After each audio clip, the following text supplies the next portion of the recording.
할렐루야.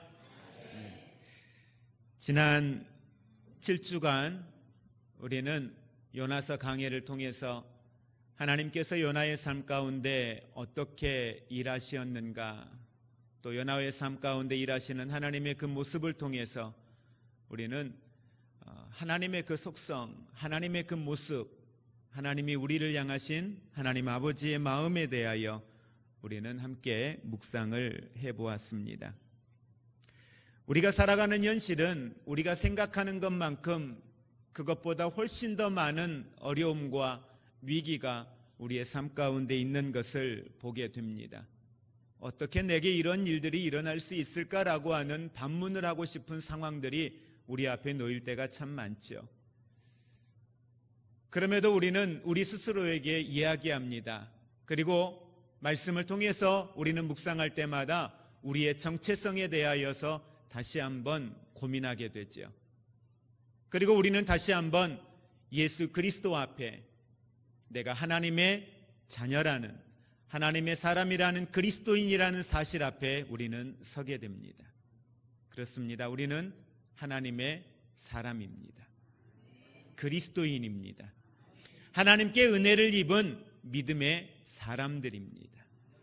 그래서 성경은 우리에게 그리스도인으로서 이 세대를, 험난한 세대를 고난과 위기와 여러 곳에 우리가 알지 못하는 미래에 대하여 불확실한 그러한 어두움 속에 있는 이 세대를 그럼에도 우리는 살아가야 합니다. 이 시대를 살아가는 우리는 과연 어떤 모습이어야 할까? 오늘부터 우리는 이 야고보서에 있는 말씀을 함께 묵상을 하게 될 겁니다. 야고보에 있는 이 내용들을 우리가 강해를 하면서 야고보서가 기록되어진 목적에 맞는 우리의 모습을 우리는 돌아보게 될 것이고, 돌아보는 가운데 우리는 결단하게 될 것이고, 그 결단한 내용들이 우리의 삶 가운데 구체적으로 나타나는 열매를 우리는 이 말씀들을 함께 보면서 우리의 삶 가운데 이 하나님의 역사를 경험하기를 주님의 이름으로 축복을 드립니다. 우리가 잘 알고 있는 것처럼 이 야고보서를 기록한 사람은 야고보입니다. 예수님 그 당대를 전후로 하여서 야고보, 우리가 익숙한 이 야고보는 세 사람이 등장을 하게 되지요. 예수님의 제자 가운데에 세베대의 아들 야고보가 있습니다. 그는 가장 예수님의 제자 가운데 먼저 순교를 당했던 예수님의 제자입니다. 그 다음에 예수님의 제자 가운데 알페오의 아들 야고보가 기록이 되어져 있습니다. 그리고 한 사람, 오늘 이 야고보서를 기록한 사람입니다. 그는 바로 예수님의 동생입니다. 예수님의 동생인 야고보는 사실 예수님이 살아 계실 동안에는 예수를 믿지 않았던 사람입니다. 왜냐하면 자기의 형이 메시아라는 거예요. 자기의 형이 메시아로 이 땅에 구원자로 왔다라는 거죠.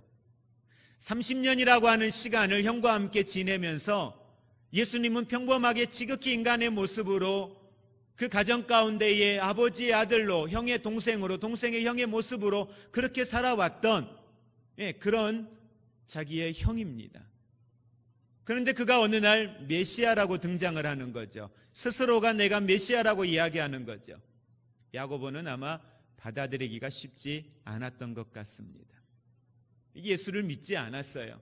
그런 야고보가 나중에 예수님이 부활하시고 난 이후에 제자들을 만나시고 그 후에 이 야고보에게, 자기 동생인 야고보에게도 부활하신 모습을 성경에 보니 보였다라고 이야기를 하고 있습니다. 그 후에 야고보는 예수 그리스도가 메시아이신 자기의 형이 그 예수가 바로 메시아라고 하는 사실을, 구원자라고 하는 사실을 알게 됩니다. 그래서 그는 예수 그리스도가 나의 구원자라는 사실을 알고 난 이후에, 회심하고 난 후 그는 대단히 능력 있는 그리스도의 삶을 살았던 것 같습니다. 문헌에 보면 야고보를 향하여서 사람들은 의로운 야고보라라고 기록을 하고 있습니다. 짧은 시간이었지만 예수 그리스도를 알고 난 이후에 그의 삶은 예수 그리스도 안에서 구원받은 하나님의 사람으로서 철저하게 믿음의 삶을 살았던 거죠. 그의 삶이 빛이었고 그의 삶이 그리스도의 향기였던 겁니다. 그래서 사람들이 보아도 그의 삶이 아름다웠던 거예요. 그래서 야고보는 오늘 그가 살아왔던 삶, 그가 예수 그리스도 안에서 변화되어지는 자신의 삶을 근거로 하여서 그가 어떻게 하면 그리스도 안에 있는 믿음의 사람들이 이 세상 가운데에 의롭고 구별된 모습으로 성도로 살아갈 수 있을 것인가, 이 내용을 오늘 말씀을 통해서 우리에게 권면을 하고 있습니다. 그러면서 우리가 한 가지 보아야 할 것은 오늘 야고보서 1장 1절에 보면 이 야고보서는 누구를 대상으로 하여서 기록되어진 말씀이냐라는 거죠. 오늘 성경에 보면 야고보서에 기록되어져 있는 이 성경의 독자는 흩어져 있는 12지파에게 편지한다라고 야고보는 밝히고 있습니다. 이 12지파, 흩어져 있는 12지파, 그대로 문자적으로 해석을 하면 당시의 북이스라엘과 남이스라엘이 멸망을 당합니다. 멸망을 당하고 난 이후에 많은 그리스도의 사람들이 흩어지기를 시작했어요. 로마에서도 흩어지고 세계의 각 나라로 흩어지기를 시작을 했습니다. 그 흩어진 사람들을 우리는 디아스포라라고 이야기합니다. 흩어진 유대인들, 흩어진 그리스도인들. 그래서 이 내용을 그냥 이 문자 그대로 해석을 하면 유대인들 가운데에 세계 전역으로 흩어져 있는 믿음의 사람들, 그들을 지칭한다라고 이야기를 할 수가 있습니다. 그런데 우리는 좀 더 다른 관점에서 이 성경을 읽는 독자들을 이해하려고 합니다. 구약이나 신약이나 참 이스라엘에 대하여 이야기할 때에 혈통적 유대인만이 아니라 예수를 주로 고백한 예수 그리스도를 따르는 사람들, 그들을 영적 유대인 곧 그리스도인이라고 칭함 같이 이야기를 하고 있습니다. 베드로전서 1장 1절과 2절에 있는 내용에 보면 예수 그리스도의 사도 베드로는 본도, 갈라디아, 갑바도기아, 아시아와 비두니아에서 흩어진 나그네 곧 하나님 아버지의 미리 하심을 따라 성령이 거룩하게 하심으로 순종함과 예수 그리스도의 피 뿌림을 얻기 위하여 택하심을 받은 자들에게 편지하노니라고 이야기합니다. 베드로는 이 흩어진 사람들을 칭할 때에 그 흩어진 사람들은 누구냐? 바로 그들은 성령이 거룩하게 하심으로 순종함과 예수 그리스도를 믿는 사람들이라고 이야기를 하고 있습니다. 그렇다면 이 야고보는 그리스도인들, 다시 말하면 흩어져 있는 12지파, 이 그리스도인들을 왜 흩어져 있는 12지파라고 이야기를 했을까요? 이 내용을 우리는 구약에 있는 내용을 통해서 우리는 몇 가지 함께 묵상을 해보려고 합니다. 구약의 배경을 우리가 보면 12지파는 유월절 어린 양의 피로 말미암아 해방과 구원의 은혜를 경험했던 사람들입니다. 그리고 난 이후에 그들은 시내산에 도착했고 그곳에서 하나님은 이스라엘의 민족들과 언약을 세우게 됩니다. 그 언약의 내용이 출애굽기 19장 5절에 나오는데 그 내용이 이렇습니다. 세계가 다 내게 속하였나니 너희가 내 말을 잘 듣고 내 언약을 지키면 너희는 모든 민족 중에서 내 소유가 되겠고 너희가 내게 대하여 제사장 나라가 되며 거룩한 백성이 되리라 라고 말씀을 합니다. 이 말씀의 내용은 이스라엘 공동체를 구원하신 하나님의 목적입니다. 이스라엘을 구원하신, 이스라엘을 선민으로 택하신 하나님의 목적이 뭐냐면 그 선택, 택함받은 그 자체를 통하여서 그곳에 머물러 있는 것이 아니라 그들을 통하여서 출애굽을 하게 하시고 출애굽을 통하여서 애굽이 아닌, 가나안이 아닌, 가나안 자체의 목적이 아닌 가나안을 통하여 하나님이 하실 일이 있다라고 하는 사실을 말씀을 하고 있는 겁니다. 이스라엘 백성들에게 있어서는 가나안이 목적지로 생각을 했습니다. 그러나 하나님의 말씀은 가나안이 목적이 아니라는 거예요. 애굽에서 종노릇하고 있던 이스라엘 백성들을 불러내시어서 그들을 통하여서 가나안으로 그들을 인도하겠다 했는데 그 가나안으로 인도하는 과정 가운데에 하나님께서 시내산에게 그들에게 언약을 맺으신 것은 너희들을 제사장 나라가 되게 하겠다라는 겁니다. 이 말은 너희들을 통하여서 온 세계 가운데에 복음을 전하는 전도자로 너희들을 세우겠다, 너희들을 통하여 일하겠다라고 하는 그런 의미가 담겨져 있는 것입니다. 구약시대에 하나님의 선교의 방법은 가나안이라고 하는 그 구별된 땅에 구별된 백성을 세우시고 그들의 구별된 삶을 통하여서 하나님이 일하셨습니다. 선민이라는 이름으로 그들을 통해서 열방의 국가들에게 하나님이 살아계신다는 증거를 얻게 했습니다. 그들의 삶과 그들을 통하여 나타내신 하나님의 역사를 통하여서 개인이 아닌 민족을 통하여서 하나님이 세계 선교의 사역들을 이루셨습니다. 그런데 신약에 와서 예수 그리스도를 통하여서 우리에게 허락하신 선교의 방법은 달랐습니다. 그것이 사도행전 1장 8절 말씀에 우리에게 이야기합니다.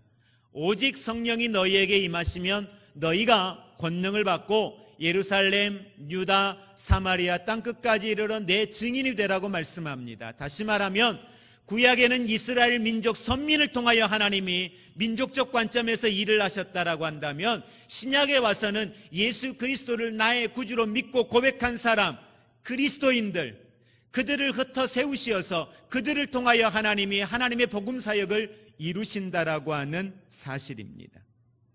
한 사람 한 사람이 복음의 거룩한 씨앗이 되어 흩어져서 하나님의 생명을 나누는 영향력 있는 디아스포라로 오늘 살아갈 것을 우리에게 말씀을 하고 있습니다. 그러면 결국 교회라고 하는 것이 무엇인가? 그건 이 예배당에 있는 이것이 교회가 아니라 세상으로 흩어지는 공동체, 그것이 바로 교회라는 사실을 우리는 기억하기를 원합니다. 그럴 때에, 그렇게 세상으로 흩어져 나아갈 때에 세상을 바꾸어 낼 수 있습니다. 세상을 변화시킬 수 있습니다. 세상을 하나님 앞에 거룩한 예배자로 세울 수 있다라고 하는 사실입니다. 그럼 우리는 여기에서 한 가지 질문을 하게 됩니다. 과연 나에게, 다른 사람이 아닌 나에게 세상에 나아가서 세상을 바꾸어 낼 만한 영향력을 가지고 있느냐라는 거예요. 목사인 저에게, 이 시간 예배 드리는 여러분들에게 세상을 바꾸어 낼 만한 악한 영들의 세력이 다스리는 이 세대 가운데에 살아가면서 이 세상을 변화시키고 바꾸어내며 그들에게 예수 그리스도의 복음을 통하여서 새롭게 할 만한 그리스도의 영향력을 과연 나는 가지고 있는가?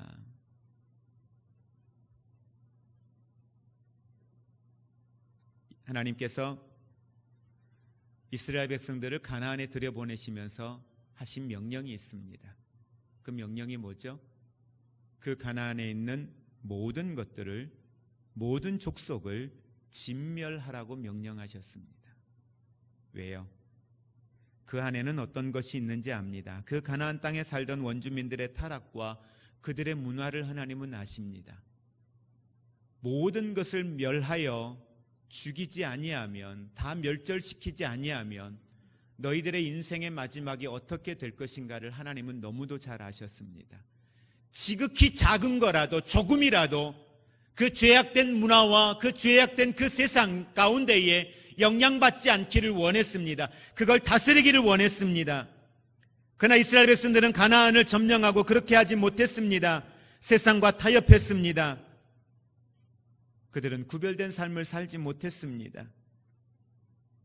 이후에 그들은 결국 이 가나안의 문화에 흡수당하게 됩니다. 세상 속으로 흩어져서 들어가야 할 사람들이 그 세상 가운데에 흡수가 되어서 세상 가운데 물이 들어서 세상 가운데에 안주하여 살면서 전혀 구별되지 못하는 삶을 살고 있다는 사실입니다. 이 시대의 교회는 어떻게 이 사탄의 문화가 지배하는 이 세상으로부터 살아남을 수 있을까? 오늘 믿음의 사람인 저와 여러분들이 이 세대 가운데 어떻게 그리스도인의 모습으로 우리가 승리할 수 있을 것인가? 여러분, 그 심장 판막증이라고 들어보셨습니까? 심장 판막증. 심장 판막증은 피가 정상적으로, 심장 판막이라고 하는 건 이게 피가 정상적으로 흘러내려갈 수 있도록 하는 그 작은 망막의 기능이 있는데, 이게 기능을 못하면 역류를 한다 그래요. 피가 거꾸로 역류를 한다고 하죠. 피가 거꾸로 역류를 하면 어떻게 됩니까? 이게 사람이 정상적인 기능을 하지 못하게 되잖아요. 나중에는 생명의 위협까지도 오게 되고요. 그런데 하나님은 우리에게 세상으로 가라고 이야기합니다. 세상으로 가라고 이야기하고 세상 가운데에서 변화시키라고 이야기합니다. 세상 가운데 빛이 되라고 이야기합니다. 어두움 가운데 빛이 되어서 그 어두움이 드러나고 그 어두움 가운데 있는 들이 빛 가운데로 나오기를 하나님은 원하고 있습니다. 그런데 우리가 그 기능이 막혀버린 거예요. 세상이 우리를 향하여, 세상이 교회를 향하여 역류하여 들어오는 거예요. 예수 처음 믿는 분이 교회 안에 들어왔을 때에 그분이 교회 안에 동화가 되어지고 교회 안에 예수 그리스도의 말씀과 생명 안에 머물고 그 생명의 가치와 생명의 능력을 경험해야 되는데, 믿지 않는 사람이 교회 안에 들어와도 그 안에서 살아계신 하나님을 경험할 수가 없고, 오히려 세상과 교회가 별 다르지 않는 거죠. 세상 가운데 있는 사람의 가치나 교회 안에 있는 사람의 가치나 세상 사람들이 가는 삶의 방향이나 교회 사람들이 가는 사람의 삶의 방향이나 별 다르지가 않는 거죠. 이야기 들어보면 그들이 나누는 대화나 교회 가운데 성도들이 나누는 대화가 별 다르지 않는 거죠. 그들이 고민하는 거나 교회 안에 있는 사람들이 고민하는 거나 별 다르지가 않는 거예요. 이미 우리 안에 세상의 문화가 역류하여서 예수 그리스도 안에서 하나님의 형상과 하나님의 모양을 회복받은 구원의 은혜를 입은 성도들인데, 구원받기 이전의 모습과 별 다르지 않게 우리는 또 세상의 문화 가운데 젖어서 세상 가운데 살아갑니다. 그러면서 우리는 스스로 이야기합니다. 이게 우리가 사는 세상이라고. 어쩔 수 없지 않느냐라고 우리는 이야기합니다. 어쩔 수 없다면 성경이 우리에게 왜 필요합니까? 어쩔 수 없다면 하나님의 나라가 우리에게 예비되어지는 것이 왜 필요합니까? 어떻게 살라고 이야기하는 성경의 말씀들이 그리스도 안에서 너희는 빛이라고 소금이라고 그리스도의 영향력을 가지고 이 세대를 변화시키는 하나님의 사람들이 되어야 된다라고 하는 이 말씀들이 우리에게 왜 필요합니까? 성령은 또 왜 필요하고요? 그리스도인이라는 이름이, 성령의 능력이 우리에게는 필요 없는 것이 되는 겁니다.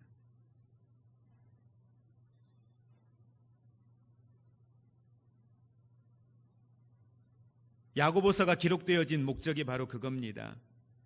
그리스도인들이 세상 속에서 영향력을 가지고 세상을 변화시키고 사명을 감당하는 증인이 되기 위하여서 믿음의 지식과 말이 아니라 이제는 삶의 능력을 드러내는 삶을 살아야 되지 않겠느냐. 흩어져 있는 그리스도인들을 향하여서 이제는 우리의 삶을 통하여 이 예수 그리스도의 능력을 나타내 보이는 성숙한 그리스도인의 삶을 살 것을 우리에게 말씀을 하고 있습니다. 그러면서 야고보가 접근하고 있는 야고보서 1장 2절의 내용이 참 이해되지 않는 접근을 하고 있습니다. 야고보서 1장 2절 한번 우리 읽어보겠습니다. 같이 합독합니다. 내 형제들아, 너희가 여러 가지 시험을 당하거든 온전히 기쁘게 여기라. 축복에 대하여 이야기하시고 우리에게 소망에 대하여 이야기해 주어도 감당할 수 있을까 말까 한데 시련에 대한 이야기를 합니다. 시련에 대한 이야기를 하면서 그 시련에 대한 이야기를 하는 가운데에 더 이해되지 않는 것은 너희들의 인생 가운데에 시련이 있을 것인데 이 시련으로부터 너희들이 온전히 그 시련을 받아들이는 너희들의 자세가 기쁘게 여길 것을 우리에게 이야기를 하고 있습니다. 이 말을 우리는 이렇게 정리를 해보기를 원합니다. 지금 많은 사람들이 예수 믿다가 고난을 당하면서 흩어지기를 시작했습니다. 결국 흩어져서 그리스도인의 삶을 살려고 보니, 예수 믿는 하나님의 자녀로서 살려고 보니 고난은 당연히 그들에게 올 것입니다. 이 고난이 올 때 포기하지 마라. 너희가 예수의 이름으로 이 세대를 살아가는데, 그리스도인이라는 이름으로 이 세대를 살아가는데, 너희들이 예수 믿는다는 사실을 알면 경제적인 어려움도 당할 것이고, 예수 믿는다는 사실을 알면은 때로는 누군가에게 붙잡힘을 당하여서 고난을 당할 수도 있고 죽임을 당할 수도 있을 터인데, 그런 고난과 그런 어려움과 시련이 너희들에게 올 때에 너희들은 그 시련 앞에 오히려 더 기뻐하라. 오늘 이 이야기를 하고 있는 거예요. 근데 여러분, 이게 받아들여집니까? 고난이 오는데 그 고난 앞에, 시련 앞에 기뻐하래요. 그것도 온전히 기뻐하라고 이야기를 하고 있습니다. 여기서 우리는 우리의 믿음에 여러 종류의 믿음이 있을 텐데 두 가지 형태의 믿음을 우리는 생각을 해보려고 합니다. 예수님께서 겟세마네 동산에서 기도하시고 내려오셔서 붙잡히시고 십자가를 지시게 되지요.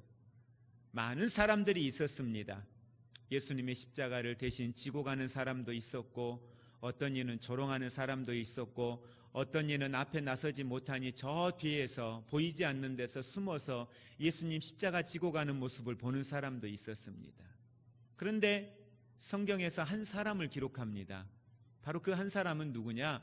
예수님이 십자가에 못 박혀 죽으실 때에 예수님 한 옆에 있던 강도입니다. 얼마나 죄가 컸는지 그도 십자가를 지고 죽게 됩니다.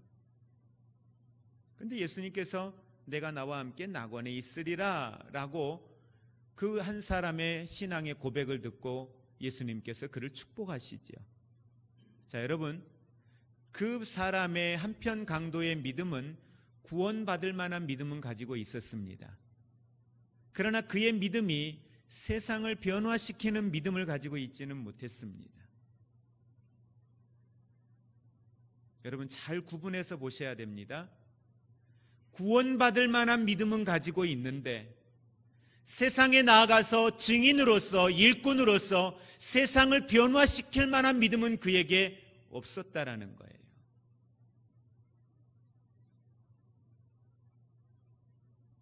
세상을 바꾸어내는 믿음,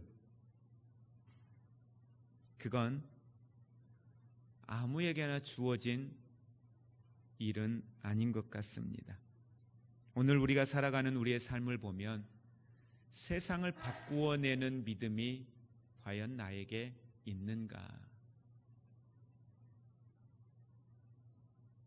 구원 얻는 믿음에서 세상을 바꾸는 믿음으로 이제는 우리 모든 성도님들이 더 성숙해지고 그런 믿음의 능력을 소유할 수 있기를 주님의 이름으로 축복을 드립니다. 그러면 어떻게 하면 우리는 세상을 바꾸어낼 수 있는, 세상을 변화시키는 믿음의 능력 있는 삶을 살아갈 수가 있을 것인가? 이스라엘 백성들이 출애굽을 하고 시내산에서 십계명을 받으면서 하나님의 언약을 받았습니다. 그리고 나서가 중요하죠. 그리고 나서 그들이 바로 가나안으로 들어갈 수가 있었어요. 지형적인 여건으로 보면. 그런데 40년을 광야 생활을 하게 됩니다. 여러 가지 이야기가 있습니다. 왜 이스라엘 백성들은 40년의 광야 생활을 해야만 했을까? 여러 이야기들이 있습니다. 여러분은 이스라엘 백성들의 40년의 광야 생활을 한마디로 표현하면 어떻게 여러분 표현할 수 있을까요? 믿음의 성도들도 이스라엘 백성들의 40년의 광야 생활을 바라보면서 두 부류로 나누어지게 됩니다. 그들이 그랬으니까요. 이스라엘 백성들의 광야의 40년의 시간은 철저하게 그들은 시련이었습니다. 고난이었습니다. 위기였습니다. 절망이었습니다. 좌절이었습니다. 이게 팩트예요. 이게 사실이에요. 이게 그들 앞에 놓인 현실이에요. 그래서 그 현실 앞에 좌절하고 절망하고 낙심하는 사람들이 있습니다. 하나님을 원망하는 사람들이 있었습니다. 그들의 지도자인 모세를 원망하는 사람들이 있었습니다. 그게 사실이었으니까요. 그게 현실적인 문제였으니까요. 그래서 지도자를 돌로 쳐서 죽이려고까지 했습니다. 그런데 거기에 다른 또 한 부류의 사람이 등장을 합니다. 그 사실 부정하지 않았습니다. 그 40년의 광야 생활이 시련이었고 고통이었고 좌절이었고 절망이었고 낙심할 수밖에 없는 상황이요 현실이었다라는 것 부정하지 않았습니다. 맞습니다. 그 고백을 이렇게 고백합니다. 가나안을 정탐하고 와서 들어가서 보니 맞더라. 너희들이 생각한 것처럼 너희들이 본 것처럼 그 아낙 자손들은 크고 그 아낙 자손들은 우리보다 힘이 세고 그 아낙 자손들은 우리가 감당할 수 없을 만큼 대단히 큰 영향력을 가진 사람들이었다. 그런데 한 가지 중요한 게 있다. 그게 뭐였어요? 시련과 고난의 현장 앞에서 시련과 고난 앞에 내 연약함을 본 게 아니라 시련과 고난의 현장 앞에서 누구를? 하나님을 인정했다는 겁니다. 여러분 잘 보세요. 오늘 성경 가운데에 우리에게 말씀하고 있는 이 시련 가운데에 고난 가운데에 하나님께서 우리에게 원하시는 것, 바로 그것은 성경적 지식을 가지고 우리가 삶의 현장 가운데 그걸 지식으로만 가지고 있는 것이 아니라 하나님에 대하여 지식으로만 가지고 있는 것이 아니라 이 믿음이 우리의 삶의 현장 가운데에서 경험하는 시련과 시험을 통해서 믿음으로 나타나기를 하나님은 원하고 계신다는 사실입니다. 결국 믿음이라고 하는 것은 내 인생에 다가오는 시련을 어떻게 이해하느냐라는 거예요. 내게 다가오는 이 시련의 문제, 환경적 문제를 어떻게 받아들이느냐. 여호수아와 갈렙이 자신들에게 다가오는 자신들 앞에 있는 이 삶의 시련 앞에 적어도 그들은 그 시련의 문제 앞에서 하나님을 이해하기를. 가나안은 누구에게 약속한 땅입니까? 그들에게 약속한 땅이에요. 가나안은 그들에게 약속한 땅이었기 때문에 가나안을 가기 전에 당하는 고난과 시련과 삶의 위기는 그들에게는 문제가 되지 않았다라는 거예요. 우리 안에 일하시는 하나님을 보았거든요. 우리 안에 역사하시는 하나님의 능력이 어떠한지를 보았거든요. 그러니 그들을 지키고 있는 신은 그들에게서 떠났지만 누구는 여호와 하나님은 우리와 함께 하시기에 그들은 우리의 밥이라고 담대하게 외칠 수가 있었던 겁니다. 다시 말씀드리면 우리 인생에 다가오는 시련을 어떻게 여러분들이 받아들이느냐에 따라서 그 시련 앞에 좌절하고 절망하고 낙심하고 주저앉을 수도 있고요. 그 시련의 현장 앞에서 하나님이 하실 일들을 기대하며 오늘 여호와께서 너희 앞에 어떻게 행하시는가를 보라. 홍해바다 앞에서 오늘 모세가 그들에게 외친 것처럼 오늘 저와 여러분도 우리의 인생 앞에 직면해 있는 상황과 환경 앞에서 사람들이 염려하고 불안해하고 그 앞에서 근심하고 있을 때 우리는 외칠 수 있어야죠. 뭐라고요? 하나님이 이 앞에서 어떻게 행하시는지를 보십시오. 우리는 믿음의 말을 할 수 있어야죠. 그 믿음의 말이 아니라 지식이 아니라 삶이 되고 능력이 될 수 있기를 주님의 이름으로 축복을 드립니다. 그러면 이제 우리가 살아가는 이 삶의 현장 가운데에 시험이 가득한 이 인생 가운데에 어떻게 하면 세상을 바꾸는 능력 있는 믿음의 삶을 살 수 있느냐. 2절 말씀 우리 다시 한번 보겠습니다. 같이 합독합니다. 내 형제들아 너희가 여러 가지 시험을 당하거든 온전히 기쁘게 여기라. 아멘. 형제들아 너희가 여러 가지의 시험, 한 가지도 아닙니다. 여러 가지의 시험들을 당하거든 기쁘게 여기라. 그런데 이걸 영어 성경에 있는 내용을 통해서 보면 이 기쁘게 여기라고 하는 말은 시련과 고난과 문제와 유혹이 너희들에게 다가올 때에 진짜로 진실로 사실적으로 기쁘게 여기라고 이야기를 하고 있습니다. 이스라엘 백성들의 광야의 실패의 이유는 다양한 시험들이 그들에게 직면했을 때 기뻐하기보다는 불평하고 원망했습니다. 시험의 문제 앞에 불평과 낙심의 감정이 찾아오는 것 당연한 일입니다.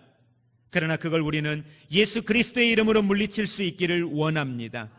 광야 이스라엘의 모습이 바로 오늘 우리의 모습일 수 있습니다. 그런데 어떻게 우리는 이 여러 가지의 시험 앞에 정말 기뻐할 수 있느냐, 한 가지의 방법을 여러분들에게 전하고 합니다. 바로 그것은 함께 우리 고백하겠습니다. 내 인생을 향한 하나님의 목적을 분명하게 알면 기뻐할 수 있습니다. 내 인생을 향한 하나님의 목적을 분명히 알면 기뻐할 수 있습니다. 여호수아와 갈렙은 그 이스라엘을 향한 하나님의 목적을 알았습니다. 이스라엘을 향한 하나님의 마지막의 목적지가 어디인지를 알고 있었습니다. 그렇기 때문에 요단강, 여리고, 그들을 향하여 공격해오는 주변의 열방의 국가들, 이게 문제가 되지 않는 거예요. 뭘 아니까? 목적을 아니까. 나를 향하신 하나님의 목적이 무엇인지를 아니까요. 오늘 4절 말씀에 보면 온전히, 인내를 온전히 이루라. 이는 너희로, 따라합시다, 온전하고 구비하여 조금도 부족함이 없게 하려 함이라. 우리에게 인내하랍니다. 인내를 온전히 이루랍니다. 시련의 현장 앞에 온전히 인내를 이루라. 왜? 그것이 바로 너희들을 온전하게 할 것이고 조금도 부족함이 없게 할 것이라고 말씀을 하고 있습니다. 다시 말하면 시험이 온전한 인격을 만들어내기 때문입니다.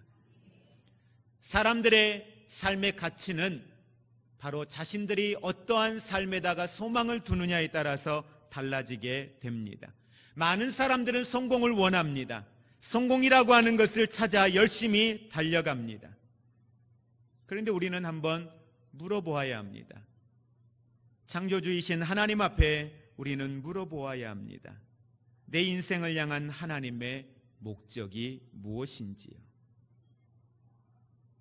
내 인생을 향한 하나님의 목적을 우리가 붙들지 않는다면 그 안에는 평안을, 기쁨을, 진정한 행복을 누릴 수 없다는 사실 우리는 기억해야 할 것입니다. 소망도 당연히 없습니다. 하나님께서는 저와 여러분들에게 성공이 아니라 성숙한 사람이 되기를 원하고 계십니다. 성경에서는 성공을 이야기하지 않아요. 하나님의 나라를 들어가는데 그리스도인의 삶, 이 나그네의 삶을 살아가는데 그 과정을 통하여서 우리 그리스도의 사람들이 누구를 닮아가기를 원합니까? 예수 그리스도를 닮아가기를 원합니다. 결국 예수 그리스도를 닮아간다는 건 뭐예요? 성숙해지는 거예요. 어떠한 상황 앞에 놓였을 때에 과거에는 이런 모습이었는데, 어제는 이런 모습이었는데, 오늘은, 내일은 좀 더 성숙한 그리스도인의 모습으로, 더 큰 성숙한 믿음의 사람의 모습으로 나아가는 거죠. 이게 바로 성숙이에요. 삶의 성숙, 믿음의 성숙, 인격의 성숙을 우리에게 이야기하고 있다는 사실입니다. 욥이 우리가 아는 것처럼 그는 동방의 의인이라 그랬습니다. 그런데 그가 극심한 고난 가운데 머물게 되어졌습니다. 이해되지 않는 고난이었습니다. 그런데 그 고난이 다른 분이 아닌 하나님이 사탄에게 허락한 고난이었습니다. 그런데 욥이 참 멋있죠?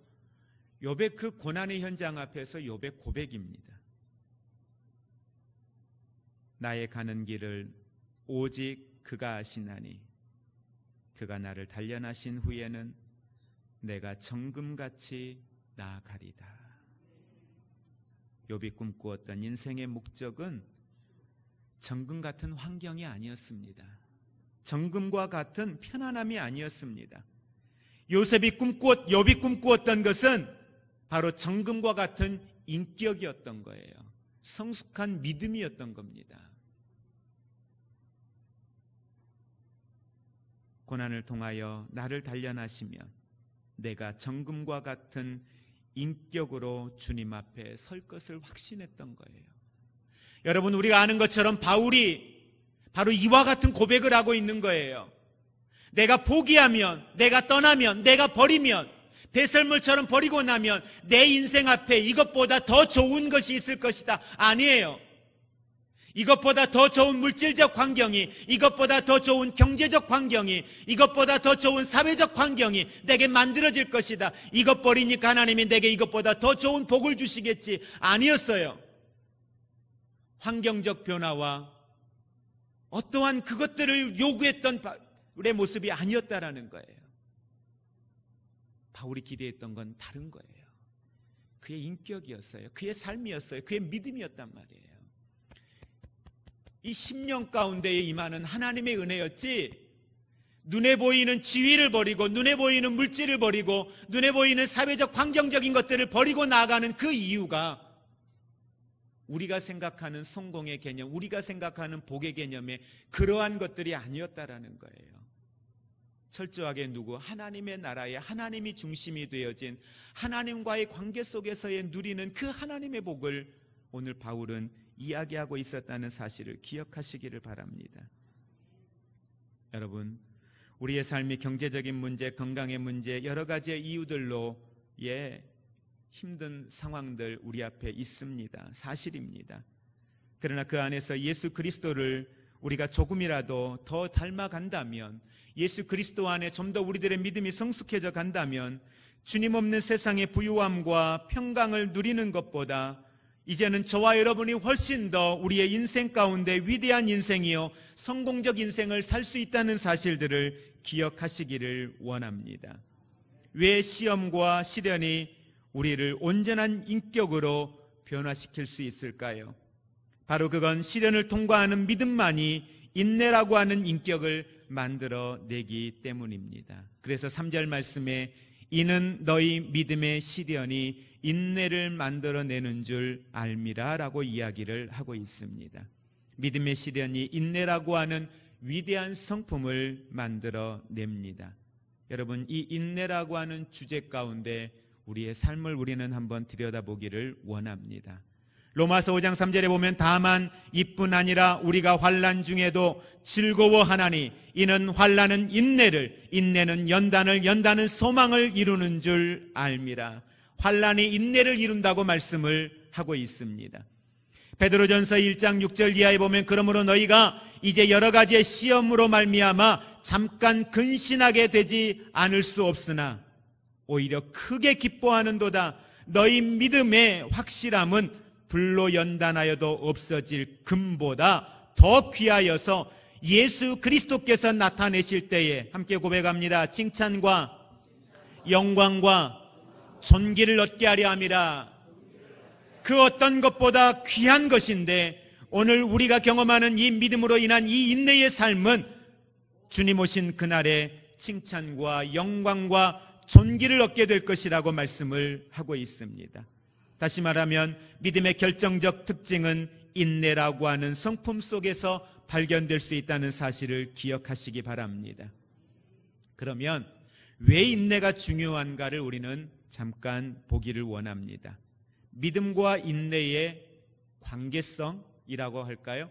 이걸 가장 명료하게 잘 이야기하고 있는 것이 바로 누가복음 18장 1절에서 8절에 보면은 이 불의한 재판관과 과부가 등장하는 말씀이 있습니다. 그런데 성경은 이걸 비유라고 이야기하고 있어요. 비유라고 이야기하면서 과부라고 이야기하고 한 사람은 재판장인데 그 재판장을 불의한 재판장이다라고 이야기를 하면서 시작을 하고 있습니다. 먼저 이 비유의 목적을 보면 비유의 목적은 우리가 아는 것처럼 기도하십시오. 낙심하지 말고 끝까지 인내하고 기도하십시오. 이걸 우리에게 이야기하고자 하는 내용입니다. 그런데 그 비유의 결론 부분을 우리가 보면 또 다른 메시지가 그 안에 담겨져 있습니다. 마지막은 이렇게 이야기합니다. 8절 마지막에 그러나 인자가 올 때에 세상에서 믿음을 보겠느냐. 끝까지 지킬 수 없어서 낙심할 수밖에 없는 힘들고 답답한 현실, 이게 우리가 세상에서 겪는 어려움입니다. 시간이 지나도 해결되지 않습니다. 시간이 지나도 변하지가 않습니다. 그냥 그대로입니다. 그런데 그런 상황 가운데에서 예수님께서 굳이 여기에 불의한 재판장이라고 이야기하면서 그를 등장시킨 이유가 있습니다. 바로 그건 성도가 세상에서 직면하는 현실이 이 불의한 재판장과 같다는 거예요. 악이 득세하고요, 정의는 땅에 떨어지고요, 하나님의 통치와 흔적을 발견할 수 없는 그런 시대를 살고 있다는 겁니다. 오히려 믿음으로 살면 고난을 받고 욕심과 탐욕으로 세상을 살아가는 사람들은 더 득세하는 세상, 그럭저럭 예수 믿으면서 시간 되면 예배 드리고 시간 안 되면 예배 드리지 않아도 오히려 세상적으로는 잘 돼 보이는 것 같은 사람들, 그런 세상에서 진짜 믿음이 무엇인가, 진정한 그리스도인은 누구인가, 눈에 보이고 느껴지고 경험되는 어떤 것들이 있기 때문에 사람들은 기도를 합니다. 그리고 그걸 통해서 기도의 응답이라고 이야기합니다. 그런데 안타까운 것은 눈에 보이지 않아도, 경험되어지지 않아도 기도해야 할 이유가 우리에게 있습니다. 보이는 것이 하나도 없어도 험악한 현실을 믿음으로 견디는 것, 이것이 진정한 성숙한 그리스도인의 모습입니다. 믿음으로 사는 것은 세상과 내가 딛고 서 있는 이 땅이 너무도 다를 때에 우리가 붙들어야 하는 것, 바로 그것이 인내라고 하는 것인데, 왜 주님께서는 이 마지막 날에 믿음을 보겠느냐라고 말씀을 하시느냐라는 거예요. 바로 그건 하나님이 주시는 응답이 우리가 기대하는 응답과 다르기 때문입니다. 우리가 기도하면, 질병의 문제를 위하여 기도하면 건강의 문제가 해결되어지고, 물질의 문제를 위하여 기도하면 물질의 복을 받고, 자녀들을 위하여 기도하면 자녀들의 길이 형통하여지고 잘 되어지는 것, 이것이 눈에 보이는 결과의 환경의 변화인데, 우리가 기도하여도 우리가 생각하는 대로 우리의 삶이 변화되지 않는 거예요. 환경적인 것이 바뀌어지지 않는 것입니다.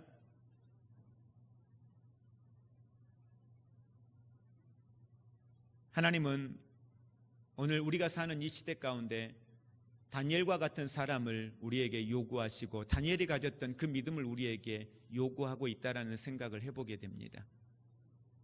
다니엘은 분명히 다른 신에게 기도하면 그가 사자굴에 들어간다는 사실을 알고 있었습니다. 그래서 하루에 3번씩 기도하던 것 멈추지 않았습니다. 열심히 기도했습니다.